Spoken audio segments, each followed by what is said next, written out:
Welcome to The Explainer. You know, every company dreads a cyber attack, but what's the difference between a total disaster and a manageable crisis? It all comes down to the plan. Today, we're diving into exactly what that is, the Incident Response Plan. Okay, picture this. Your company gets hacked. It's pure chaos, alarms are going off. Or is it? What actually happens next? Is it just blind panic? Or is there a calm, disciplined plan in place to take back control? That's what we're going to explore, how organizations manage a cyber crisis, step by painful step. All right, here's how we're going to break it all down. First, we'll figure out what actually counts as a real incident. Then we'll meet the team that jumps into action. We'll walk through their 6-step playbook, look at the most critical moment, and finally, see what happens after the smoke clears. Let's get into it. So first things first. Before anyone can do anything, they've got to know exactly what they're up against. Because, not every little alert is a 5-alarm fire, and making that call is the absolute first step. And the playbook we're looking at draws a super clear line in the sand. On one side, you have an event. Think of this as the normal background noise. A user logs in, a firewall blocks a known bad connection. Routine stuff. But on the other side, you've got an incident. That's when something has actually gone wrong. A security defense has failed, and the threat is either inside or about to break down the door. The document uses this great analogy to make it stick. An event is like a speeding ticket. Yeah, it's a thing. You deal with it, you move on. But an incident? That's a felony armed robbery. It's a whole different level. It demands a massive, immediate response. That's how these teams know when to sound the general alarm. Okay, so once an official incident is declared, it is go time. It's all hands on deck, but it's not chaos. A highly specialized team gets activated, and everybody knows exactly what their job is. The whole goal? Restore control and do it fast. So the team basically has two parts. You've got the ISO, the Information Security Office. Think of them as the generals in the command tent, looking at the big map. They're handling the overall strategy, risk, and communications. Then you have the CSIRT, the Computer Security Incident Response Team. These are your special forces on the ground, the ones doing the hands-on, keyboard work, hunting down the threat and kicking it out. Now, this whole response isn't just made up on the fly, not at all.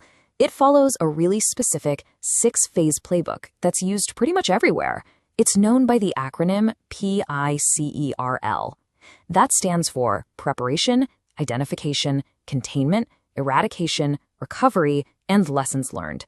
Every single action is guided by this framework.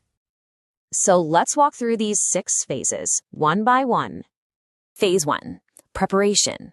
And this is key. The fight actually starts long before an attack ever happens. This is all about getting your defenses ready, putting the right tools and policies in place. The source material uses this amazing phrase for it, ensuring cyber weapon readiness. Really tells you how seriously they take being prepared. All right, so an alarm goes off. We're now in the identification phase.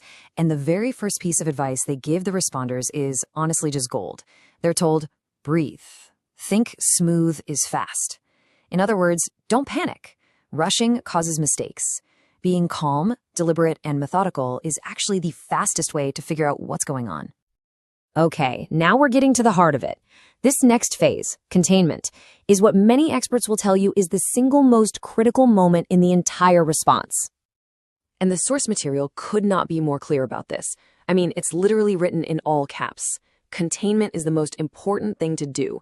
It's all about stopping the bleeding. You have to prevent the attacker from getting any deeper into your network. Everything else can wait. So how do they actually do that? Well, the CISRT has a whole toolkit. First, they figure out exactly which systems have been hit. Then, they roll out what they call the 6 Ds. This is stuff like detecting what the attacker is doing, denying them access by shutting things down, disrupting their tools, and even deceiving them to throw them off the trail. It's this layered defense that helps them isolate the threat and start taking back control. So, once the threat is boxed in, the next steps are eradication and recovery, basically kicking the attacker out for good and rebuilding everything.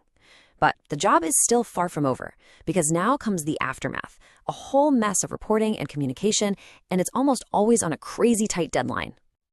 Just look at this timeline to get a sense of the pressure. If you're dealing with a regulation like Europe's GDPR, for example, the clock starts ticking the second you identify the incident. From that moment, you have just 72 hours, that's it, to investigate and report it to the authorities. The pressure is just immense. And we're not just talking about one email here. The team has to communicate with a huge list of people. You've got internal teams, customers, regulators, law enforcement like the FBI, maybe even the media.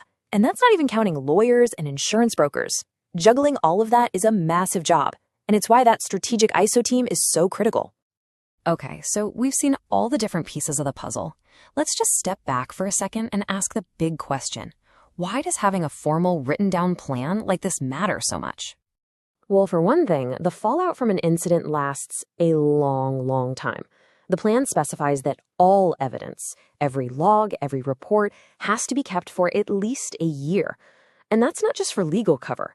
It's for that final lessons learned phase, so the company can actually figure out what happened and make sure it never, ever happens again. But really, it all boils down to this. A plan is what turns sheer chaos into a controlled, disciplined process. It gives you a roadmap when you're under an insane amount of stress. It's what gives the team a fighting chance to regain control and protect the business.